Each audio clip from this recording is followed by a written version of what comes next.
My name is Elias. I'll be doing a consultation with you. And before we get started with anything, it's on the form as well, but we do record our consultations just so that way, in case you need any information back from them, we have it all like on file. Okay. Okie dokie. So we can go ahead and get started. Why don't you just start by telling me what the consultation is for, what you're trying to work on, and maybe what you would like to achieve with the training. Yeah, so I've got a 3-year-old border collie. She's gonna be 3 in May. Mhm. She's purebred border collie. She came from a breeder and a farm in Tennessee with herding lions. Uh-huh. And she's reactive towards dogs on a leash. So if I'm walking her and she sees a dog down the street, she will start barking and lunging at it. And that continues into, like, if I put her in the car, she'll start barking at dogs in the car. And if she sees a lot of dogs, then she might start barking at skateboards or people with funny shirts or Yeah. all kinds of stuff. And she's not aggressive though. Like if she gets off the leash, she's great with dogs off leash. She goes to dog park, she goes to daycare, and she'll Yeah. just like run up and sniff them.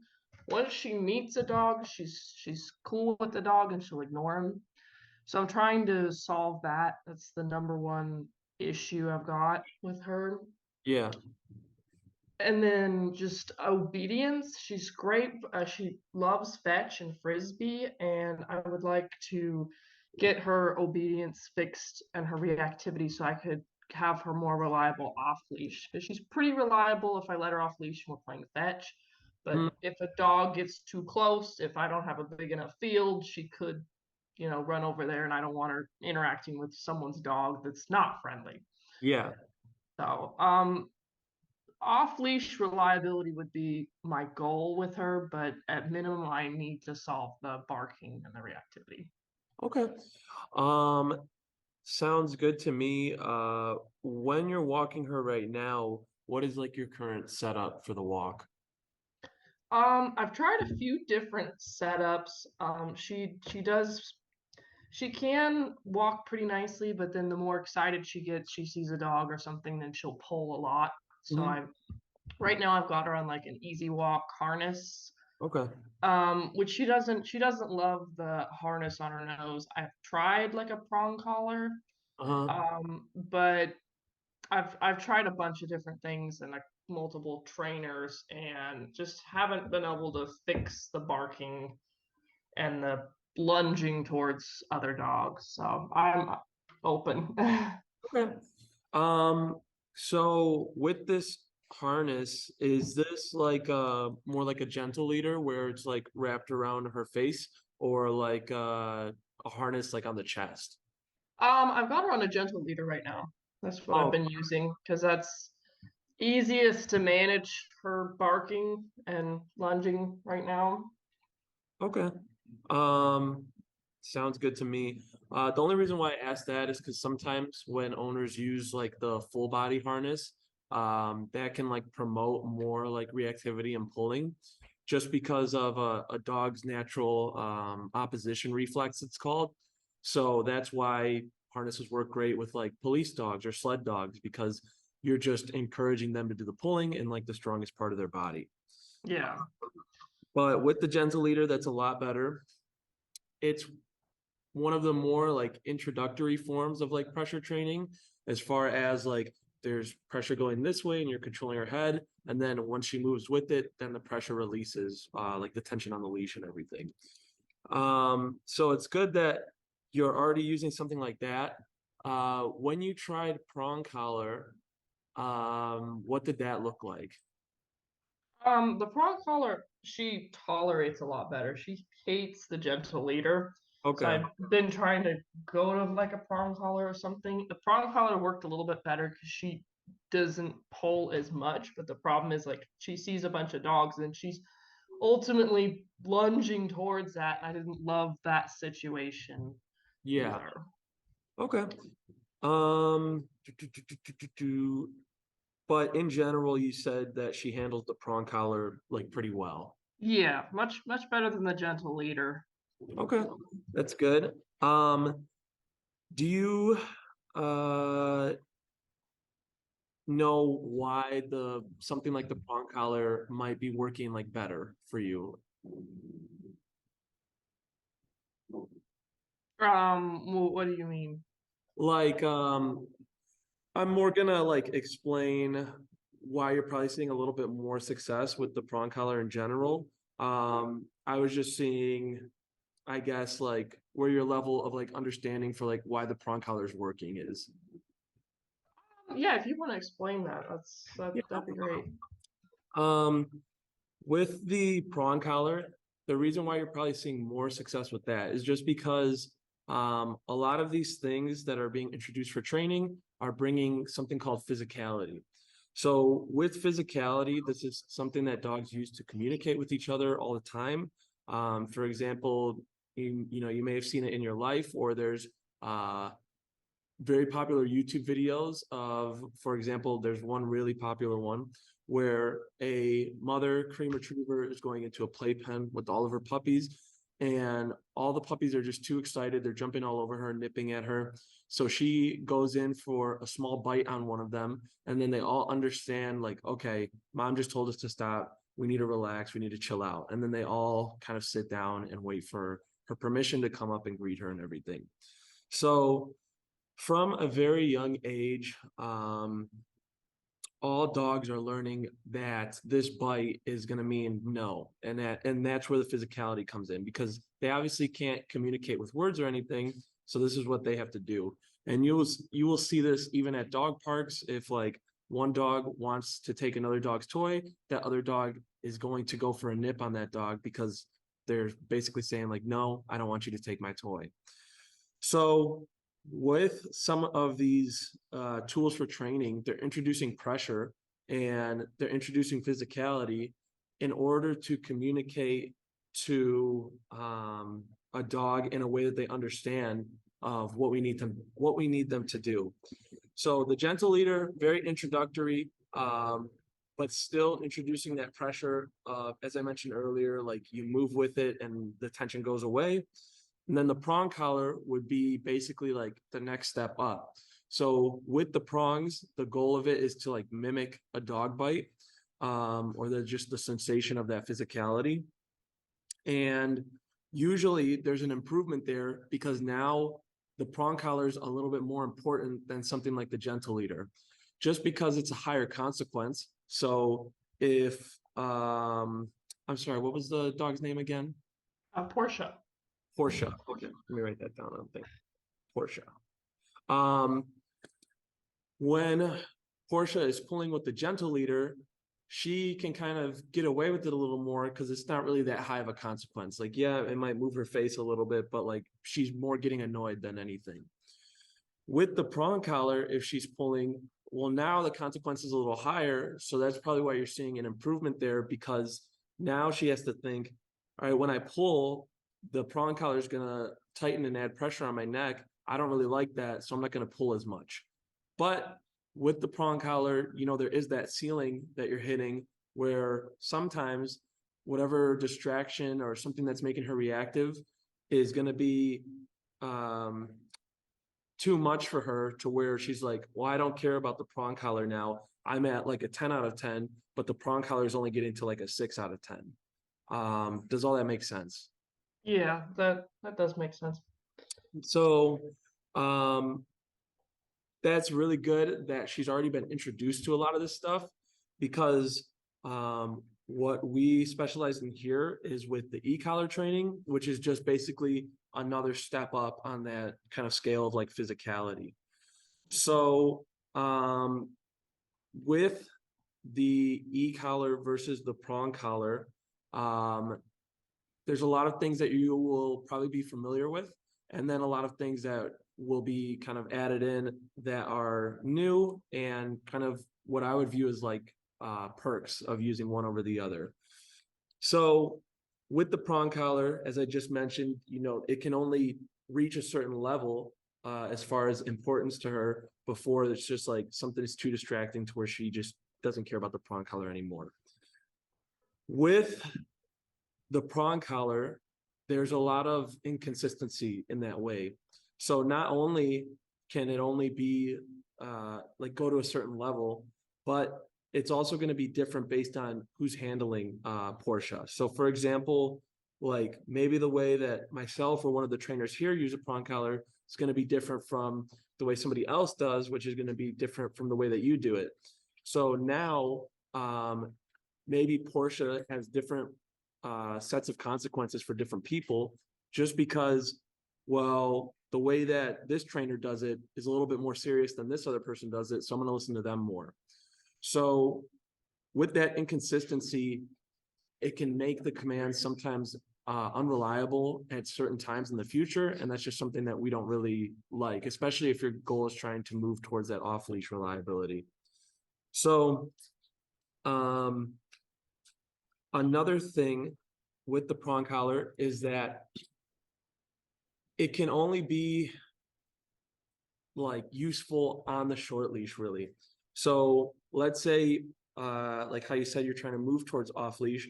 Well, we can't really make like a long distance recall happen with the prong collar. It would just be too awkward because you either have to be using a long leash and then like trying to add in pressure with that, or you know, if an emergency situation happens and you drop the short leash, well, now we have no access to the prong collar at all.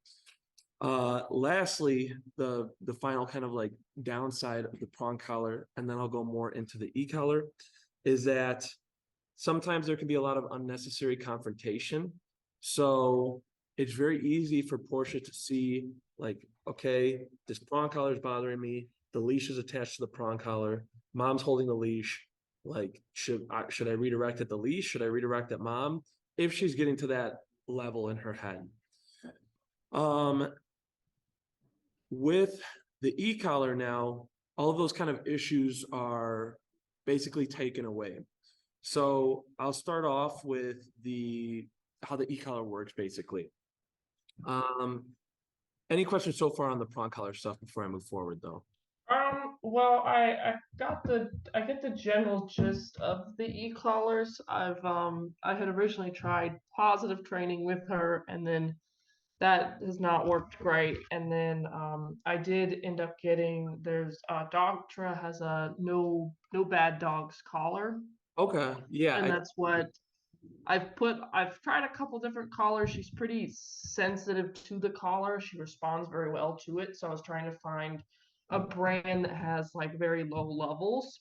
yeah, Because she responds to a level that I can't feel, which is funny to me. So that's I like their brand of collars, and that's one of the reasons I look to you guys to use the Doctor collars. And I think she responds well to that, and that's exactly your point. Is I'm trying to move towards the e-collar and away from restraining her with leashes and prong collars and yeah. so on. Yeah, that is my goal.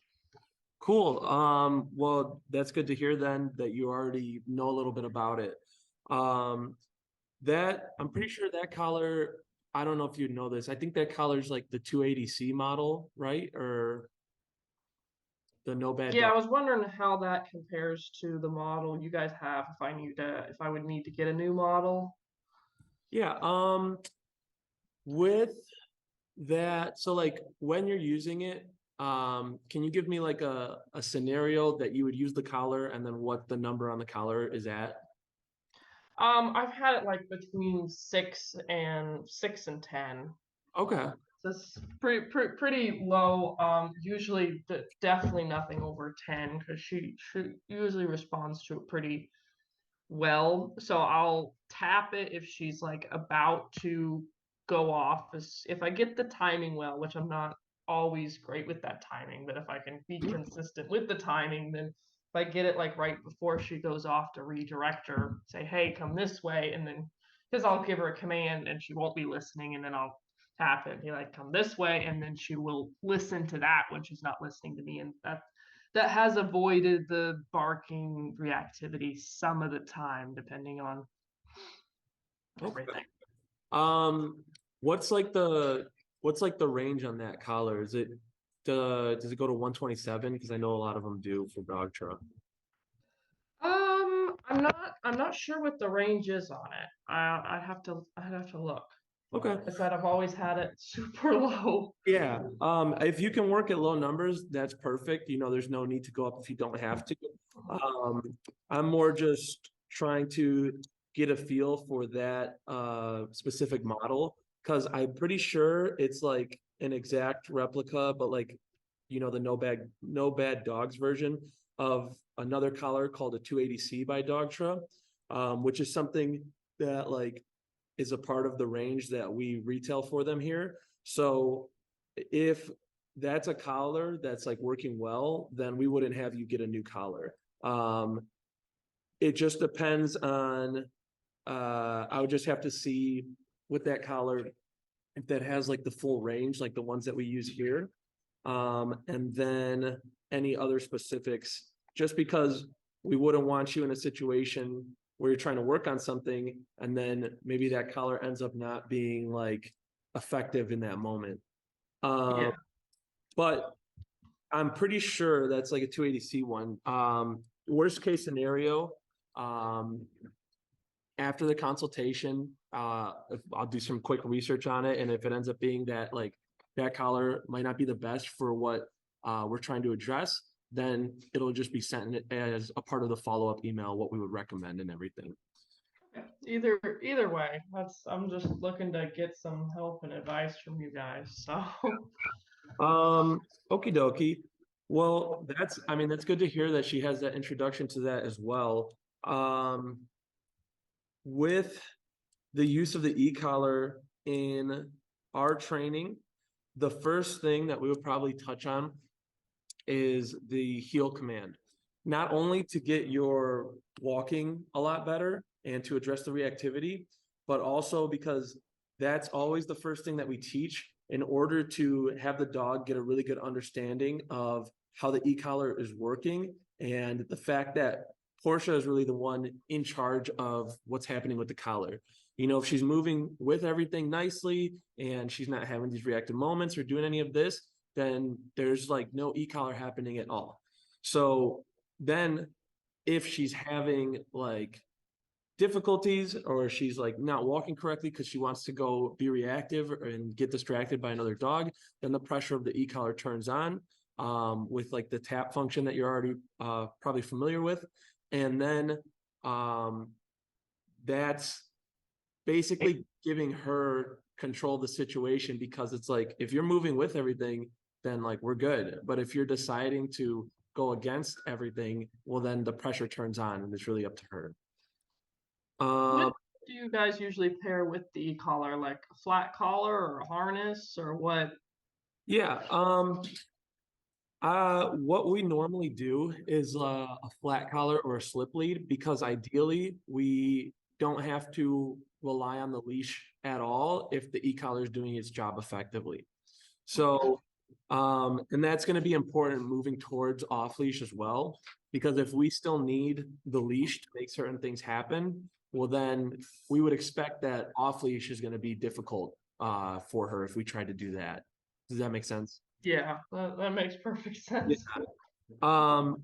So one of those are fine because it's still going to give you good control, like at the neck area, but we're not going to promote any pulling with like a harness or something. You can use a prong collar as well. A lot of owners do that kind of double setup with the prong and the e-collar, just because it's nice to have the e-collar for, you know, whatever you need to do. But, you know, maybe there's a situation that catches you a little bit off guard. Well, now at least we still have something there to add in that physicality in the form of the prong collar, because we can use that a lot faster. Whereas the e-collar, you know, sometimes we're not quick enough to move around the buttons and everything if we're trying to address it that way. So you can do that double setup if you want like the most control in that moment, but we should be fine with everything on the e-collar as well if you're not wanting to use the prong collar anymore. Let me try and think. With the reactivity and our heel command, so the way that we teach heel, you may already be familiar with it if you've worked with other trainers, but we're very strict with our heel and we have a lot of rules for it. So If Portia is in our heel command, she should be on our left side, walking with us the entire time, right shoulder in line with our left leg. She shouldn't pass us. She shouldn't go behind us. She shouldn't go to our right side. And then when we come to a stop, she needs to go into an automatic sit. And all of this is happening without us needing to say anything. It's just we say heel, and now she's following all those rules. So it's a very obviously physical thing because she's walking with us, so she's getting physically tired, but it's also mentally challenging just because there's a lot for her to keep track of. She needs to know where you are, you know, if you're speeding up, she's got to speed up with you. If you're stopping, she has to stop.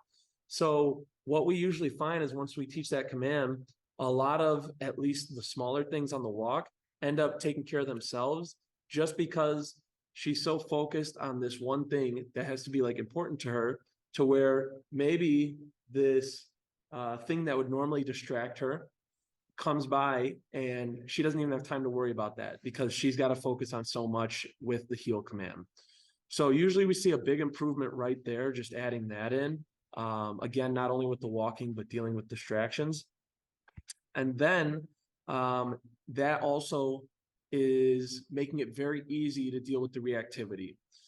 So when she's going to be building up for one of these reactive moments, there's a few ways to go about it, but we would basically be trying to correct the buildup.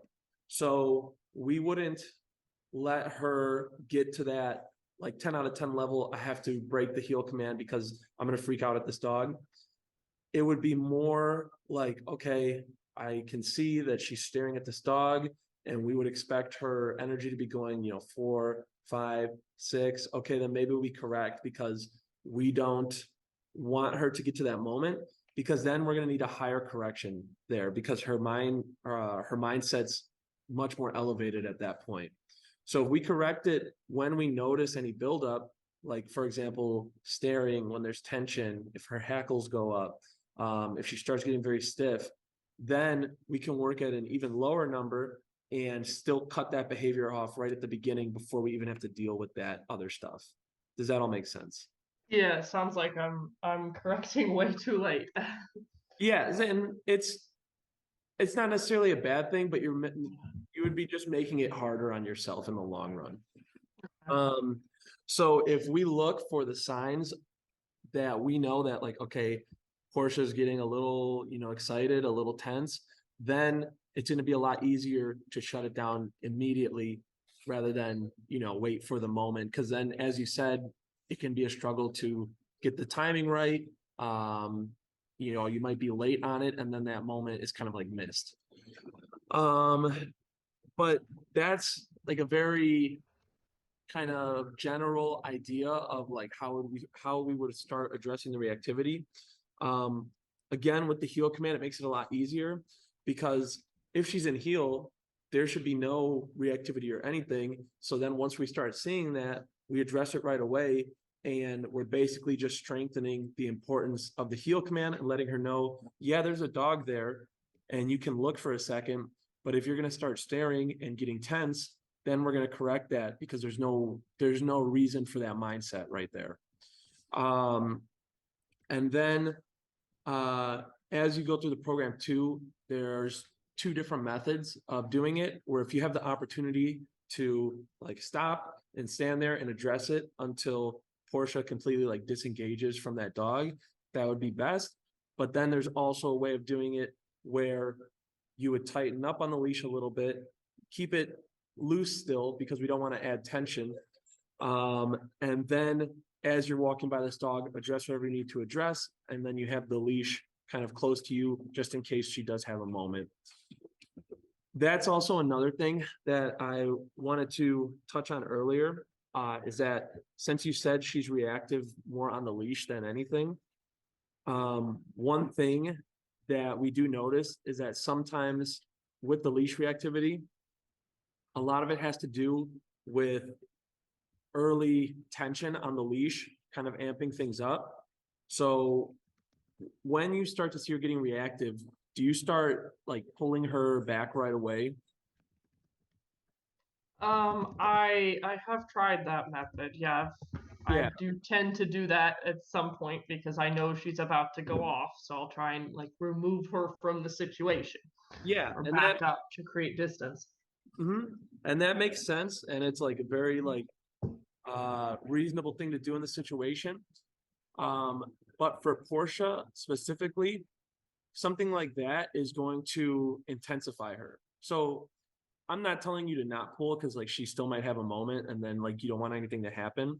But sometimes the leash reactivity can just steadily get worse over time just because adding in that tension is going to amp her up even more. So especially if you do it like beforehand, sometimes a lot of owners will notice that they're doing that where they think their dog is about to get reactive, so they preemptively pull back, and that tension is creating a lot of frustration for Portia. So then she might kind of go for the dog, even if initially she was maybe not going to. So with that, that's another thing where the heel and the e-collar is going to come in handy because we don't want to have to be pulling her back because we're just going to be working against ourselves, adding in that extra frustration, extra tension. And then the other dog, if it has any issues or anything, it can sense that tension as well. And then they're both just looking at each other like, why is there tension? Like, what's going to happen right now? And then that's where some more reactivity can happen. Does that make sense? Yeah, that does make sense. She gets very frustrated the more she can't get to something and is restrained. Yeah, exactly. Exactly. So a lot of it would just be like correcting that frustration too, rather than like building it up or anything. Um, any questions so far with just like the heel command and then how that will help with the reactivity more? I guess what's the range of levels you guys usually work and how do you handle like the dog not responding? Do you use like a boost button? Do you tap it or do you hit it once or what's Yeah. how does that all work? How are you supposed to use the collar properly? Yeah. So we always go based off of the dog. So if um Portia is responding to like 10, then we just stay at 10.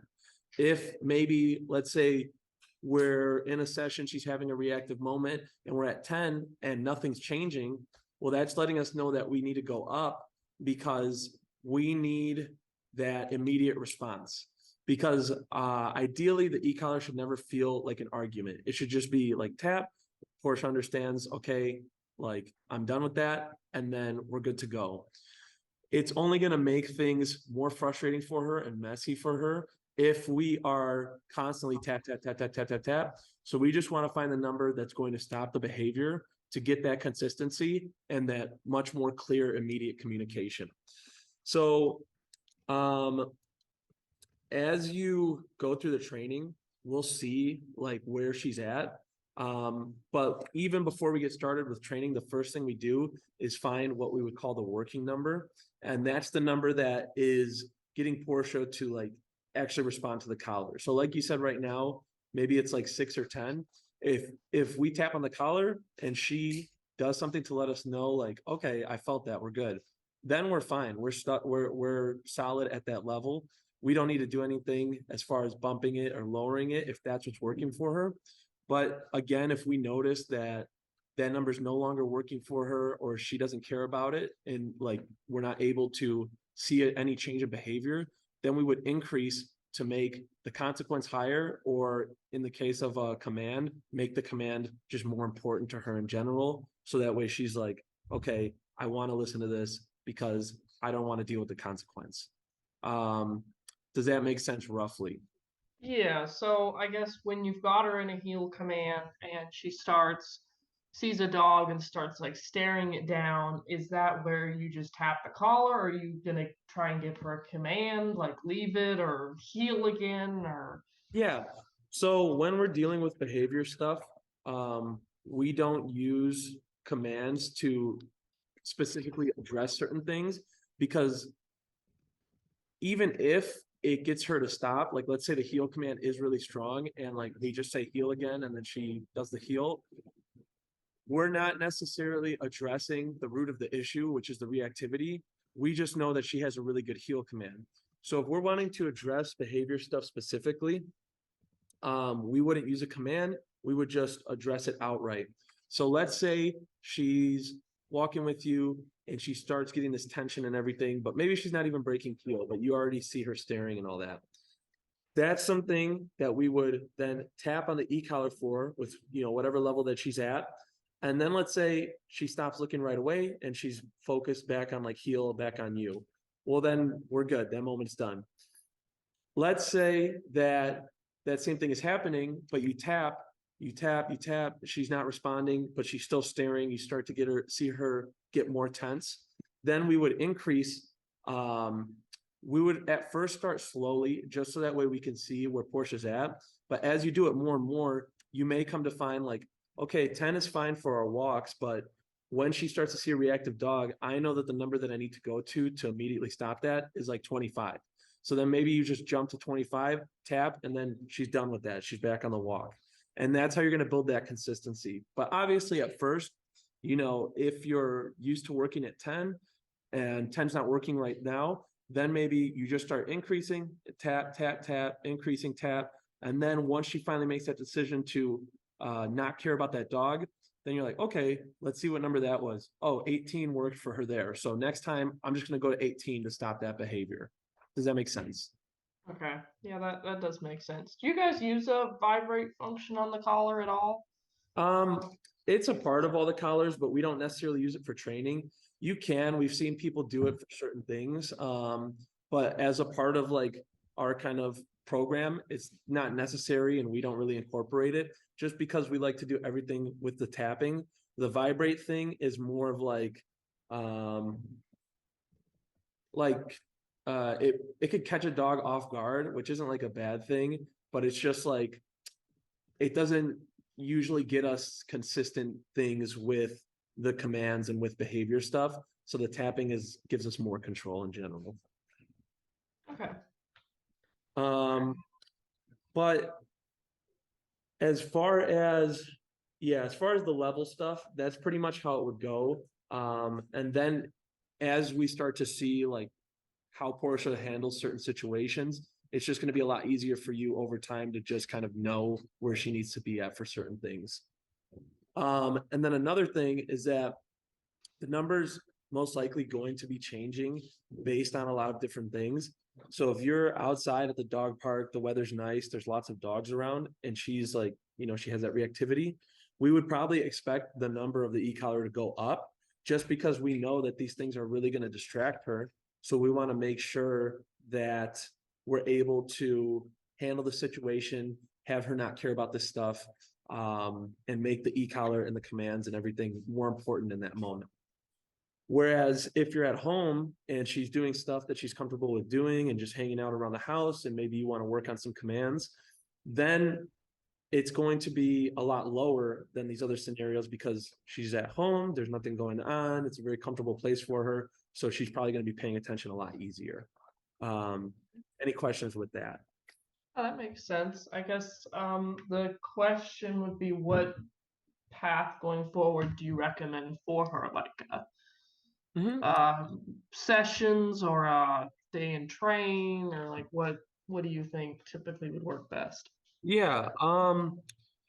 For her, since she has reactivity, the thing that we would most recommend would be in person, just because then you're there handling Portia yourself. So that way you're able to see the reactivity, handle everything on your own. So that way when you work on it without a trainer, then you already have all that experience of handling it in the moment. So like with behavior stuff, we always recommend in person.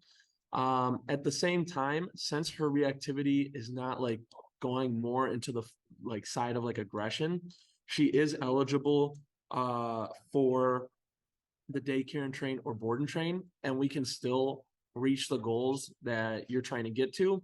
The only difference, the con I would say, is that with the daycare and train and board and train, we can make things happen a lot faster because she's here with us. working with several trainers throughout the day. So she's getting a lot of practice in.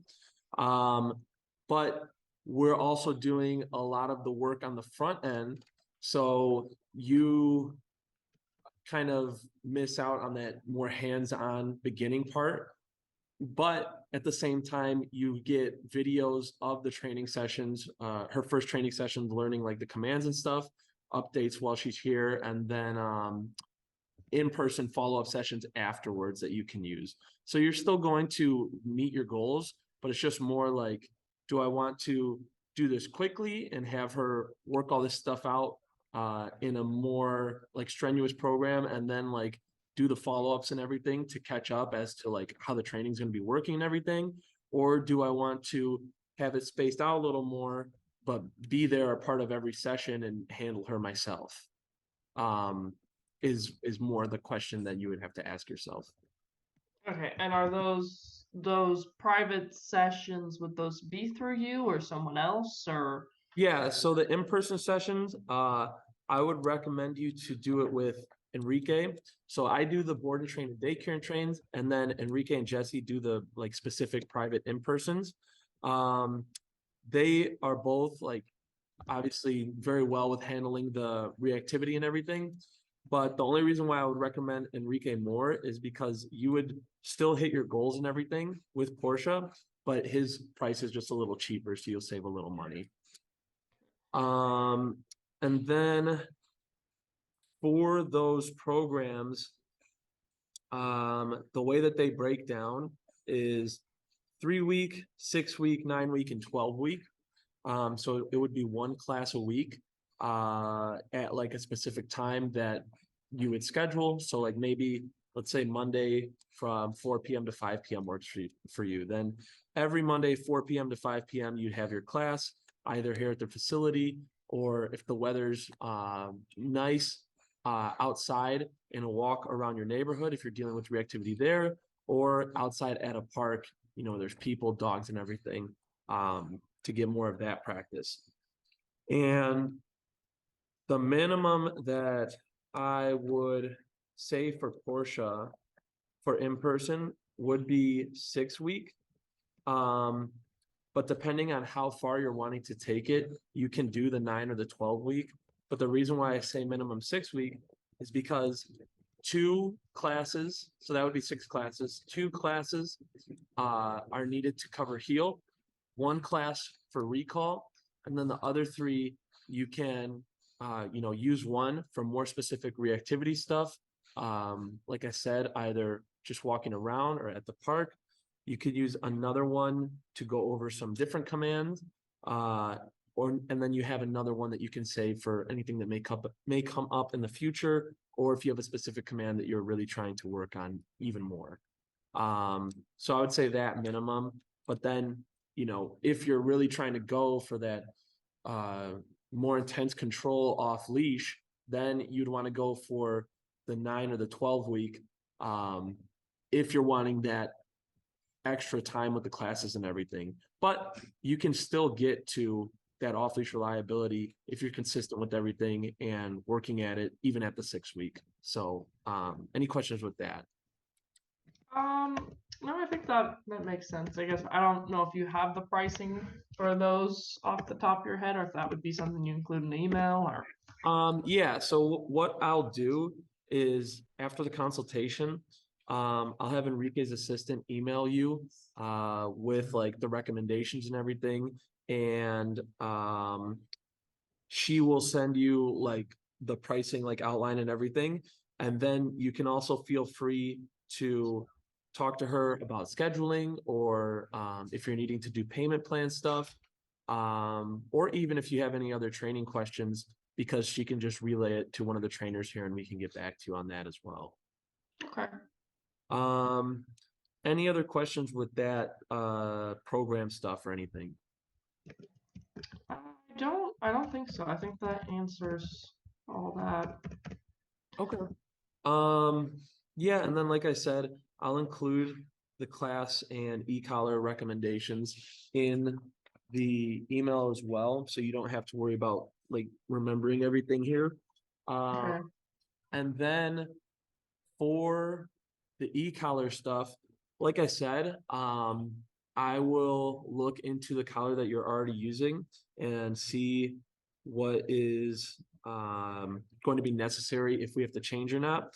Worst case scenario, and we do recommend you a different collar, then the way that we can do it is, since we're a dog tour retailer, whenever you are planning to start your classes, we can just bring the collar to the first class. So that way you can just purchase it through us. It's the same price as the dog show website. And then you won't have to worry about going and getting it on your own if you didn't want to do that as well. Okay. Any other questions with the training program or anything like that? How do you have any recommendations for handling the car issues, or do you think that would resolve itself once you work with her in other ways? I don't know if it will necessarily resolve itself, but it's a pretty straightforward thing. So I'll go over it briefly here, and then if you notice that you're still having difficulties with it throughout the program, it can just be a quick thing, like 5 minutes at the end of the class to address. With that, it would just be the same idea as correcting the reactivity on the walks, except we would just be looking for it in the car. So it's very straightforward. Just once you see her starting to build that tension, we would have the e-collar on her. We would tap as needed, and then try and basically correct her to where she is going to be in a more relaxed state in the car. So we wouldn't want her like running around, looking out the window, staring at people. It would be more like, okay, like you can look out the window, but maybe we sit down, we would chill, and we would want to address some of that excitement is the only thing. Okay. So you can give it a shot yourself if you'd like. But like I said, whenever you start the program, that's just a quick thing that we can also do, and it's not going to take up like a whole class or anything. Okay. Any other questions with that or anything else? I don't think I have any questions right now. I think that pretty much answers. All right, cool then. I will go ahead and get all this stuff in an email, and then have Enrique's assistant reach out to you. And then even though like I'm recommending Enrique and for the in-person and everything, you can feel free to change your mind or anything like that. It's not like you're locked into anything right now. So just keep that in mind, that if you're wanting to try out a different program, you can feel free to ask about that or set that up as well. Okay.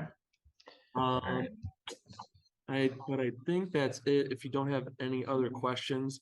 But yeah, like I said, if anything comes up, feel free to send an email, and then just keep an eye out for this email coming in. It should be with you either today or tomorrow. Okay. All right. Thank you. No problem. You have a nice day. Have a nice day. Bye-bye.